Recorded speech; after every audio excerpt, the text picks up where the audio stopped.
Now, while the political fight has broken out, this particular case is also mind-boggling just because of the sheer numbers and the amount of cash that's been recovered. And to take that forward tonight on Newstrack, joining us is Dr. R. Vaidyanathan, one of India's best management minds, author of the much-acclaimed book, Black Money and Tax Havens. We also have with us Sandeep Mishra, group editor of Odisha-based news website, Odisha Bites, and to talk about really the politics that's broken out over this cash seizure. Salman Soz, national spokesperson of the Congress, and Dr. Guru Prakash Paswan, national spokesperson of the BJP. Good evening, gentlemen, and I'd like to begin first with you, Sandeep ji. There's a lot of curiosity right now around the man, Congress MP, Dheeraj Sahu. And there's a lot of questions about whether, he's always lived this kind of a flamboyant, lavish lifestyle, that this kind of a seizure of 350 crores can actually make sense right now. For locals there in Odisha, in Jharkhand, did it really come as a big surprise when they found this much of money at his home? Yeah, good evening. It really has come as a surprise. It's a mind-boggling thing. Nobody ever estimated that this kind of cash could be stashed somewhere in different pockets of the state where people involved in liquor trade could be holding this kind of cash. Dheeraj Sahu is a MP from Jharkhand, which is a neighboring state of Odisha. The Sahu family with which he is linked, they have been in liquor trade for generations. But one doubts whether all this money is from undisclosed income or it is linked to money laundering, or these are part of proceeds of crime. It's still the income tax department is still going through the investigations, and we are yet to unravel all the mysteries associated with this. But yes, it's come as a surprise. It's the talk of the town. But tell us a bit, Sandeep, about Dheeraj Sahu himself. He's the talk of the town right now. Everyone's calling him Mr. Moneybags. Has he always been Mr. Moneybags? Is that the impression everyone had of him? Yes, certainly. He has been a money bag. His family has been in the trade for generations. And as you know, the country liquor business, that's a cash-rich business, and it runs basically because in the rural pockets, when people visit these bhattis, the country liquor units where it is sold, usually rural people, they buy, and the whole business runs on cash. But this kind of cash, nobody can really imagine. And that is why the suspicion that maybe there's more to it than meets the eye. Maybe it could be linked to some political funding. It could be, maybe it's cash in transit. It's not necessarily, all the money might not be. Yeah, we don't know. We don't know. The investigation is still taking place right now. But I'd also like to put it out there that Mr. Sahu, in his election affidavit, claimed that his earnings were just about 2 crores. You compare that to 351 crores that's been found so far in his residences. Dr. Vaidyanathan, if I can bring you in on this. It's hard to really process at this point what 351 crores of hard cash even looks like, let alone how many zeros really goes into 350 crores and putting that out on paper. But where really does this money go now, sir? Now that they've recovered this amount, it's taken 7 days to count it. What next? Where does this money go? I think it is primarily meant for distribution. You find before every poll, the election commission catches some amount, 20 crore, 30 crore, another. The only solution to this is holding of cash beyond, let's say, 5 lakh by any individual should be termed by itself a crime. Let me repeat it. Holding of cash beyond 5 lakh should be made into a crime. This was actually done by some European countries after the Second World War to prevent the holding of money. Today, what happened? Even if you find 1,000 crore, nothing will happen to Sahu, because the onus is to prove that it is beyond his known sources of income. So if it's accounted cash, if this 350 crores is accounted for, nothing happens to Mr. Sahu.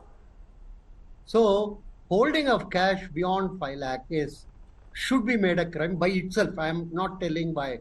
And if somebody wants to hold it more, he can take the permission of RBI and other thing at a point of time.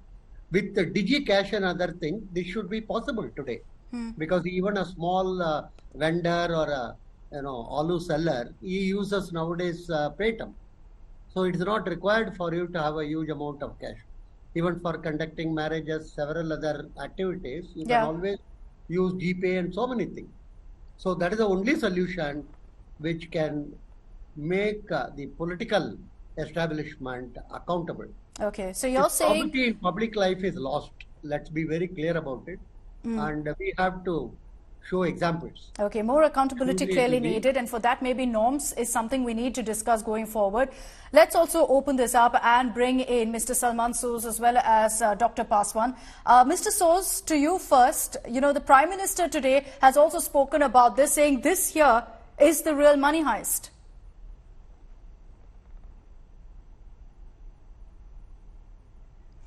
Mr. Soz, can you unmute yourself, please? Sorry about that. Thank you so much for having me on your show. I heard the Prime Minister, and if the Prime Minister ever wants to really talk about corruption in this country, I have here BJP's A to Z of corruption, which I'm happy to share with the Prime Minister, including, by the way, a fund that he himself heads, which is the PM Cares Fund. I'm happy to talk about all sorts of things. But let me first address this particular issue, because I think this is the proximate case. Now, this particular, from my understanding, is that this family, and as Sandeep ji has also mentioned, this family has been in this business for generations. So it is a country liquor business, primarily cash. But if there is any malfeasance, if there is any wrongdoing, the income tax department and anybody else, the government has all the levers of power, should investigate. And whatever sticks, we have to take action. We cannot defend the indefensible. We cannot defend any wrongdoing. But that wrongdoing has to be proved, and that is for the income tax department to see what this case is. Mind you, we tend to conflate, as in confuse corruption and evasion. Corruption is a different element altogether, and that is why I talked about BJP's A to Z of corruption, and we can get to that. But if this, to me, if there is any kind of case here, maybe, and these are all allegations, I don't want to say anything, these may be about, is this unaccounted money? That is what this gentleman, the Congress MP, Sahu ji, and his family, they have to respond, and the government has... No, the reason, Mr. Soz, perhaps many believe that this is unaccounted cash is because you see his declaration in many of his affidavits, considering that he's represented, of course, he's been in the Rajya Sabha for many terms. Every single time you look at his election affidavit, it simply doesn't match up. So, when there are these serious allegations and these kind of pictures, which is essentially mocking every Indian out there, when you have these kind of piles of cash lying about in cupboards, on the floor, in bags, and counting has taken 7 days. For 7 days, why has Congress not acted against Mr. Sahu? No, please, let me just clarify this for the audience as well as for you. If there is any unaccounted cash, that is for the income tax department to prove, and they can go ahead and do the investigation.